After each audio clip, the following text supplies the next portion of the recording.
Selamat pagi anak-anak, bagaimana kabar kalian hari ini?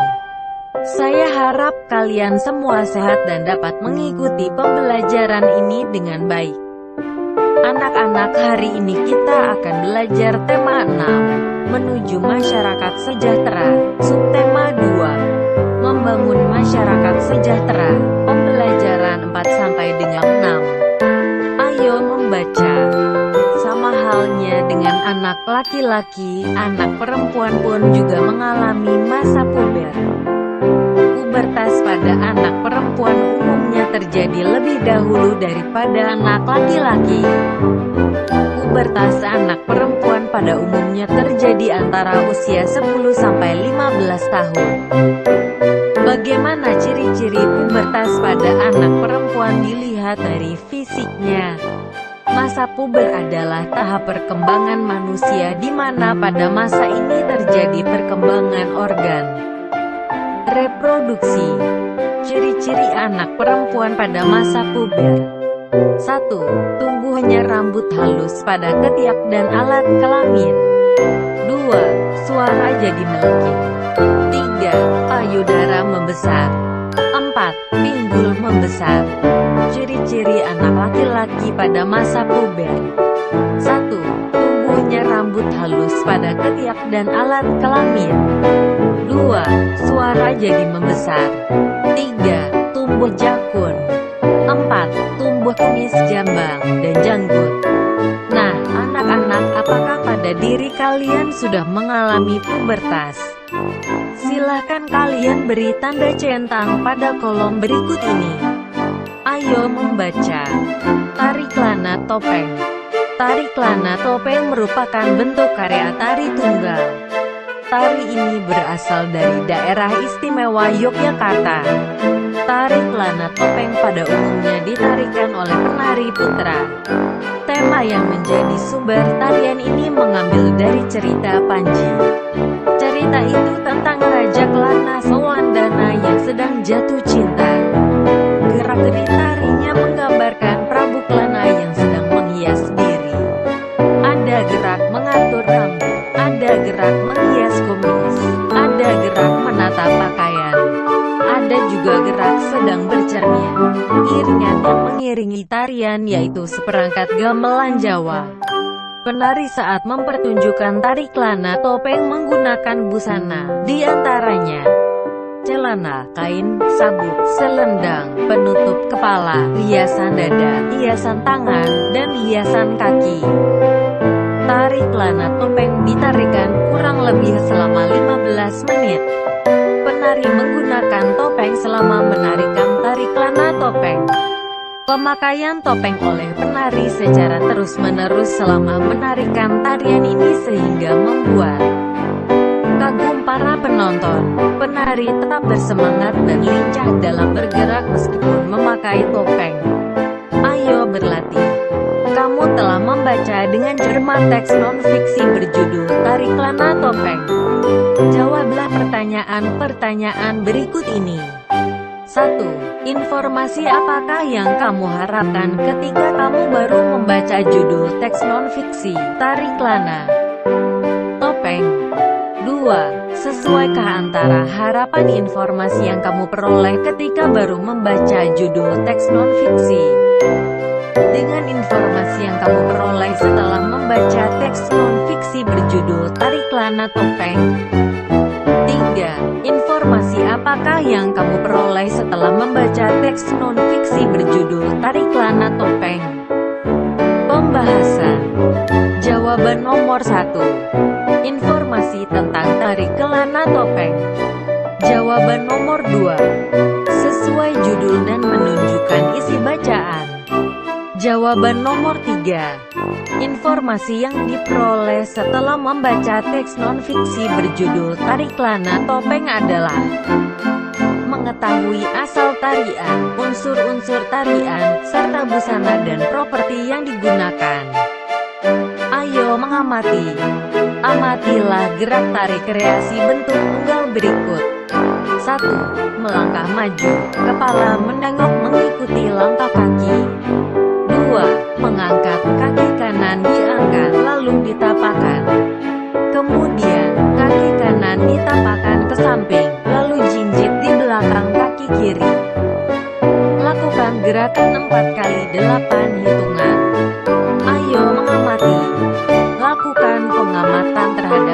tarian kreasi daerah.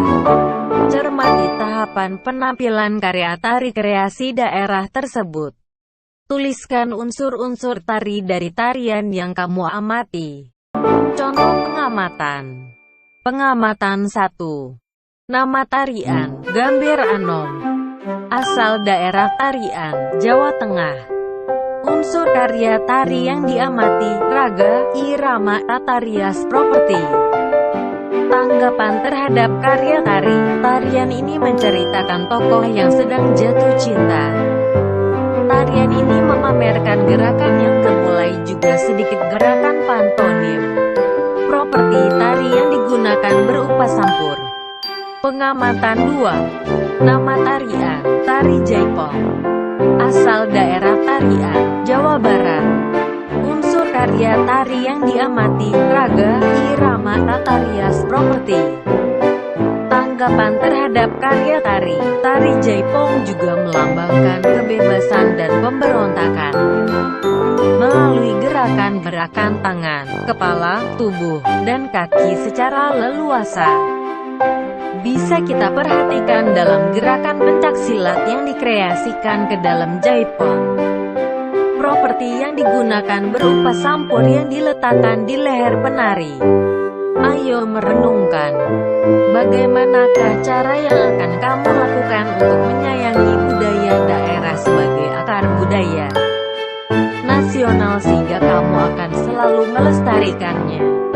Beberapa cara yang dapat kamu lakukan untuk menyayangi budaya daerah yaitu 1. Mau mempelajari budaya daerah. 2. Ikut berpartisipasi dalam pelestarian kebudayaan daerah. 3. Mengajak generasi lainnya untuk melestarikan budaya daerah. 4. Mempraktikkan penguasaan bahasa daerah dengan baik dan benar. 5. Menghilangkan perasaan gengsi dalam mempelajari budaya daerah. 6. Bangga dengan budaya daerah yang dimiliki. Beragam tarian daerah dan asalnya. 1. Tari Saman Mesekat DI Aceh.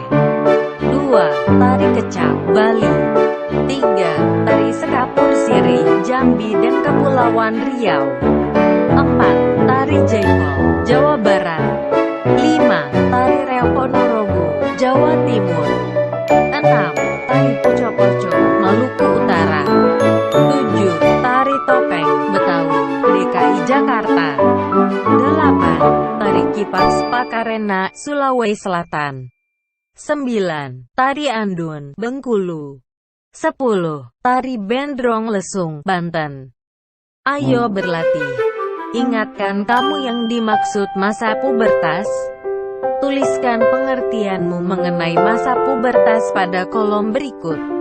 Pubertas adalah masa ketika seorang anak mengalami perubahan fisik, psikis, dan pematangan fungsi seksual.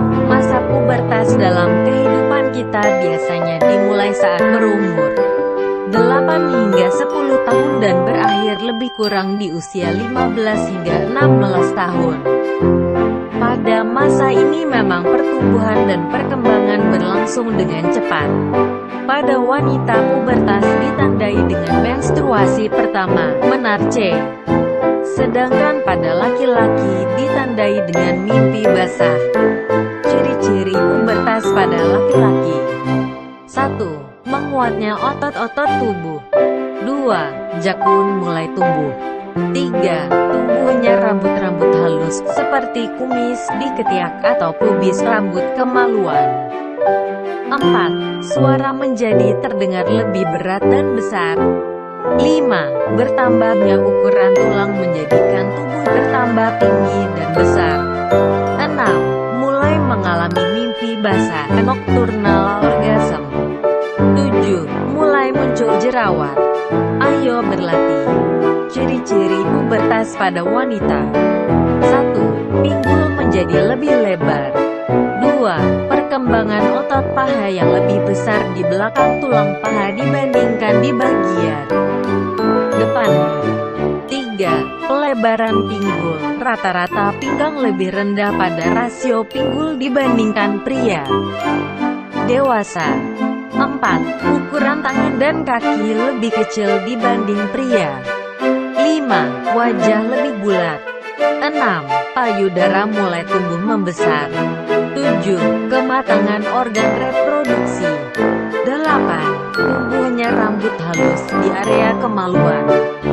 9. Adanya pertumbuhan rambut pada bagian ketiak. 10. Suara semakin halus dan wajah berminyak. 11. Mengalami haid menstruasi, terjadi pertama kali pada usia 10-16 tahun. Ayo mengamati. Perhatikan gambar poster berikut. Poster adalah plakat yang dipasang di tempat-tempat umum. Poster umumnya berisi gambar, pesan, atau informasi tentang suatu topik bagi para pembacanya. Apabila informasi atau gambar pada poster mudah dipahami oleh pembaca, maka poster tersebut dapat dikatakan baik dan informatif. Poster banyak dijumpai di tempat-tempat umum yang strategis. Contohnya di rumah sakit, puskesmas, sekolah, kantor, atau pusat-pusat perbelanjaan. Unsur-unsur yang harus diperhatikan dalam pembuatan poster. 1. Judul.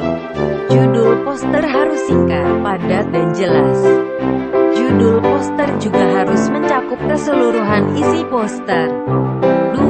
Informasi, isi. Isi poster berisi penjelasan tentang judul poster. Isi poster sebaiknya dibuat dalam bentuk poin-poin sehingga lebih efektif dan efisien. Ayo mengamati. Unsur-unsur yang harus diperhatikan dalam pembuatan poster. 3. Gambar. Gambar membuat poster menjadi lebih menarik. Selain itu, gambar juga memperjelas isi poster. Carilah atau buatlah gambar yang sesuai dengan judul poster. Hal tersebut bertujuan agar gambar poster sesuai dan dapat memperjelas isi poster. 4. Sumber daftar pustaka. Informasi dan gambar yang digunakan dalam pembuatan poster dapat berasal dari berbagai sumber. Sumber-sumber tersebut dapat berasal dari buku atau internet. Pada bagian sumber daftar pustaka ini, cantumkanlah sumber-sumber pustaka dari isi dan gambar yang digunakan dalam poster. Contoh penulisan daftar pustaka dari buku dengan satu orang penulis sebagai berikut. Nama penulis, tahun, nama buku, kota penerbit, nama penerbit. Nama penulis ditulis nama belakangnya terlebih dahulu, lalu diikuti tanda koma dan nama depan penulis. Judul buku ditulis miring, italik. Jika kamu telah memasuki masa pubertas, isilah masa-masa itu dengan kegiatan yang positif. Apa kegiatan positif yang dapat kamu lakukan? Kamu bisa melakukan kegiatan rutin berolahraga untuk menjaga kesehatan. Kamu bisa melakukan kegiatan rutin membaca buku untuk menambah pengetahuan. Dan masih banyak kegiatan lain yang bisa kamu lakukan. Pada masa pubertas hendaknya juga isi hari-harimu dengan sikap-sikap positif. Sebagai contoh, peduli lingkungan. Peduli lingkungan tidak hanya dilakukan oleh orang dewasa atau orang tua. Peduli lingkungan bisa dan harus dilakukan oleh semua lapisan masyarakat. Bacalah bacaan berikut, semoga menginspirasi dirimu. Ayo membaca. Jadi aktivis peduli lingkungan. Bocah ini kumpulkan 650 kg koran bekas. Peduli dengan lingkungan bisa dilakukan siapa saja, tidak terkecuali anak-anak. Seperti yang dilakukan Flavian Abesam, bocah 11 tahun di Abu Dhabi yang telah mengumpulkan lebih dari 650 kg koran bekas dan 60 telepon genggam tak terpakai untuk didaur ulang. Kita semua harus melakukan apa yang kita bisa untuk menjaga lingkungan. Sebuah perbuatan kecil bisa berdampak besar. ujar bocah yang masih duduk di bangku kelas 6 sekolah dasar itu. Apa yang dilakukan Sam itu sebagai bagian dari gerakan daur ulang yang diprakarsai kelompok lingkungan Emirat CEG dalam kampanye Recycle, Reforest, Repair. Sam yang tercatat sebagai siswa di sekolah dasar Al-Wakba di Abu Dhabi memulai keikutsertaannya dalam gerakan itu dengan menyumbang 450 kg koran bekas. Kemudian kembali lagi dengan 200 kg koran bekas lainnya. Sam, dikutip dari Gulf News, mulai tertarik pada gerakan lingkungan di usia 6 tahun saat dirinya mengikuti kegiatan serupa di sekolah. Setelahnya, Sam mulai kerap mengikuti kampanye lingkungan seperti mengumpulkan kertas dan kaleng bekas, serta penghijauan. Sam bahkan mendatangi sejumlah toko elektronik untuk mengumpulkan telepon genggam tak terpakai. Aku pernah membaca tentang telepon genggam bekas yang harus dibuang secara khusus karena mengandung racun, ujarnya. Setelah kalian membaca bacaan di atas, jawablah pertanyaan berikut ini. 1. Apa judul bacaan di atas? 2. Apa kata kunci pada judul bacaan di atas? Sebutkan 2 kata kunci pada judul bacaan di atas. 3. Apa informasi dari bacaan berdasarkan kata kunci? 4. Apakah isi bacaan dalam teks sama dengan isi informasi sesuai kata kunci berdasarkan perkiraanmu? Ayo membaca. Pembahasan. 1. Apa judul bacaan di atas? Jawaban. Judul pada bacaan adalah Jadi Aktivis Peduli Lingkungan. Bocah ini kumpulkan 650 kg koran bekas. 2. Apa kata kunci pada judul bacaan di atas? Sebutkan 2 kata kunci pada judul bacaan di atas. Jawaban. Kata kunci pada bacaan adalah aktivis peduli lingkungan dan kumpulkan koran bekas. 3. Apa informasi dari bacaan berdasarkan kata kunci? Jawaban. Informasi dari bacaan berdasarkan kata kunci adalah terdapat aktivis yang peduli dengan lingkungan dengan cara mengumpulkan koran bekas. 4. Apakah isi bacaan dalam teks sama dengan isi informasi sesuai kata kunci berdasarkan perkiraanmu? 5. Jawaban. Isi bacaan setelah membaca semua teks sama dengan isi bacaan sesuai kata kunci. Peduli lingkungan yang bisa kamu lakukan diantaranya dengan menjaga kebersihan lingkungan. Selain itu, masih banyak kepedulian yang bisa kamu lakukan. Misalnya, ikut melestarikan adat dan budaya di lingkunganmu. Contoh kewajiban terhadap lingkungan di rumah. 1. Membersihkan kamar dan lingkungan rumah secara rutin. 2. Menghemat pemakaian energi listrik, air. 3. Membuang sampah pada tempatnya. 4. Menanam pohon di sekitar rumah. 5. Memilah sampah dan mendaur ulang sampah plastik kertas. 6. Membersihkan sampah-sampah di parit atau di selokan depan rumah. Contoh kewajiban terhadap lingkungan di sekolah. 1. Melakukan tugas piket dengan penuh tanggung jawab. 2. Membuang sampah pada tempatnya. 3. Merawat taman sekolah dengan menyiram, mencabuti rumput secara rutin. 4. Mengikuti ekstrakurikuler seni dan budaya di sekolah. 5. Melakukan kerja bakti di sekolah. Contoh kewajiban terhadap lingkungan di masyarakat. 1. Membersihkan lingkungan sekitar tempat kita tinggal agar terciptanya lingkungan yang nyaman, bersih, asri dan indah. 2. Menggunakan energi alternatif yang ramah lingkungan untuk mencegah habisnya sumber daya yang langka. Contoh kewajiban terhadap lingkungan di masyarakat. 3. Mengelola sampah dengan baik agar tidak terjadi krisis global. 4. Mengusahakan keindahan taman kota dan lingkungan. 5. Menggunakan teknologi yang ramah lingkungan. 6. Menjaga akan kebersihan saluran untuk menghindari banjir dan endapan. 7. Ikut serta dalam kerja bakti penjagaan taman sekitar demi keindahan dan keasrian lingkungan. 8. Menjaga lingkungan dari polusi, limbah pabrik yang dapat mencemari tetangga maupun ekosistem sekitar. Dengan adanya kesadaran setiap anggota keluarga dalam melaksanakan kewajiban akan tercipta ketertiban, ketenangan, dan keharmonisan dalam keluarga. Ayo membaca.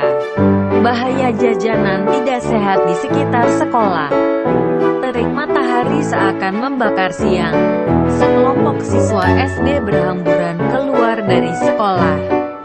Di depan sekolah, berbagai jenis jajanan sudah berjajar menanti pelanggan ciliknya. Panasnya siang membuat para siswa tak segan merogoh uang di sakunya untuk membeli minuman dingin berwarna merah menyala. Sebagian lagi membeli bakso bertusuk lidi yang dicelup ke dalam saus yang tak kalah merah warnanya. Anak-anak tersebut tidak sadar betapa bahaya menanti mereka. Mereka tidak paham bahwa beberapa tahun ke depan merahnya sirup dan saus tersebut akan menggerogoti organ tubuh mereka. Pengawasan Badan POM dalam 5 tahun terakhir menunjukkan masih banyak jajanan anak sekolah yang tidak sehat. Hasil pemantauan pangan jajanan anak berkisar 40–44% mengandung rodamin, formalin, boraks, serta pemanis buatan dalam kadar tinggi seringkali ditemukan di antara jajanan di sekitar SD. Kompas tanggal 31 Januari tahun 2011. Sesungguhnya rodamin adalah zat pewarna tekstil. Sementara formalin adalah bahan pengawet yang juga dipakai untuk mengawetkan jenazah.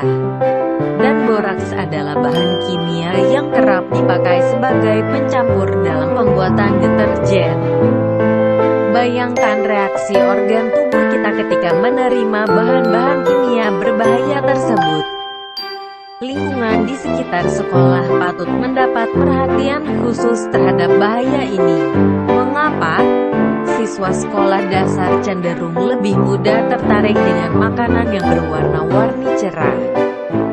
Oleh karenanya, sangat diharapkan peran sekolah untuk menyediakan kantin yang menjual makanan sehat. Menyikapi hal ini, BPOM menggalakkan aksi nasional menuju makanan jajanan anak sekolah yang aman, sehat, dan bergizi. Komunitas sekolah menjadi mitra yang akan diberdayakan untuk bekerja sama menjalankan aksi ini. Untuk itu orang tua, siswa, dan sekolah perlu meningkatkan kesadaran akan pentingnya makanan bergizi serta mengenal tanda-tanda makanan yang tidak aman dikonsumsi. Mari kita ciptakan generasi sehat melalui makanan yang sehat. Ayo berlatih. Coba temukan kata kunci pada judul tersebut. Lalu tuliskan kata kunci tersebut ke dalam kolom di bawah ini. Tuliskan juga perkiraan informasi yang terdapat pada teks berdasarkan kata kunci yang kamu temukan. Pembahasan nomor 1. Kata kunci: bahaya pangan jajanan tidak sehat di sekitar sekolah. Bahaya pangan jajanan. Perkiraan informasi yang terdapat dalam teks berdasarkan kata kunci. Dalam 5 tahun terakhir Badan POM, Pengawas Obat dan Makanan, menunjukkan banyak jajanan anak sekolah yang tidak sehat berkisar 40–44%. Siswa cenderung lebih tertarik dengan makanan berwarna cerah yang berbahaya. Nomor 2. Kata kunci: jajanan anak sekolah yang tidak sehat. Bahaya jajanan anak sekolah yang tidak sehat. Perkiraan informasi yang terdapat dalam teks berdasarkan kata kunci. Jajanan berbahaya mengandung rodamin, formalin, boraks dan pemanis buatan. Rodamin adalah zat pewarna tekstil, kain. Formalin adalah zat pengawet jenazah. Boraks adalah bahan untuk campuran deterjen. Ayo mengamati banyak bentuk adat dan budaya bangsa Indonesia, seperti alat musik daerah dan lagu-lagu daerah. Dapatkah kamu menyanyikan lagu-lagu daerah yang ada di daerah tempat tinggalmu? Amatilah berbagai gambar permainan alat musik daerah berikut. Kemudian, nyanyikan satu lagu daerah. Apa musik yang dimainkan pada gambar di atas? Dari daerah manakah alat musik tersebut? Pembahasan. Gambar nomor 1 adalah angklung yang berasal dari Jawa Barat. Gambar nomor 2 adalah gamelan yang berasal dari Jawa. Gambar nomor 3 adalah tifa yang berasal dari Maluku dan Papua. Gambar nomor 4 adalah margondang yang berasal dari Tapanuli atau Sumatera Utara. Ayo bernyanyi. Nyanyikan lagu daerah berikut.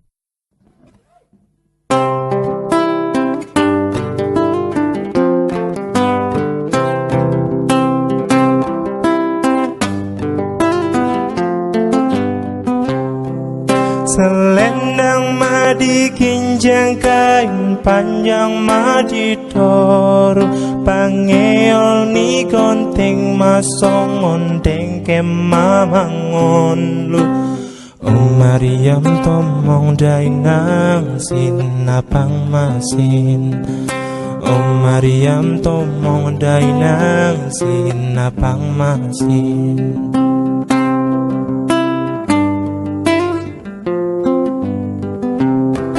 Selendang madi kinjang kain panjang madi toru pangeol ni gonting masong ondeng kemamangon lu Mariam tomong daingang sinapang masin Mariam tomong daingang sinapang masin.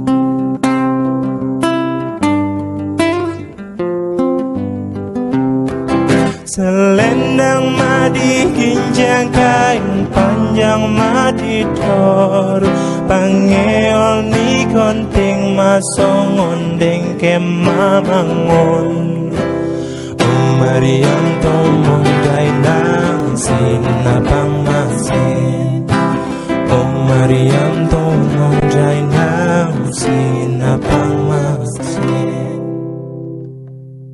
Berdasarkan cara memainkannya, interval dibagi menjadi dua, yaitu interval harmonis dan interval melodis.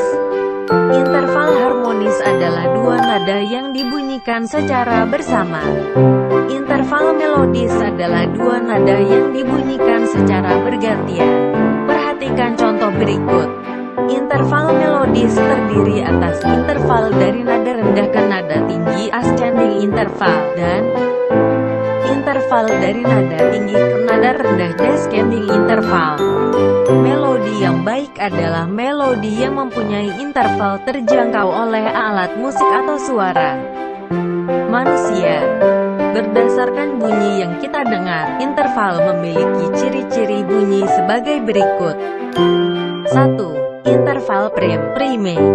Interval prim hanya terdengar satu nada sehingga terdengar nyaman. Contohnya do saja. 2. Interval sekon, secondung. Sekon terdiri atas sekon besar dan sekon kecil. Interval sekon terdengar kurang nyaman. Contohnya do, re, dan si do bila dinyanyikan atau dibunyikan serempak. 3. Interval terts besar maupun kecil nyaman didengar pula konsonan sempurna, do, mi. 4. Interval kuart murni selalu nyaman didengar konsonan sempurna, do, fa.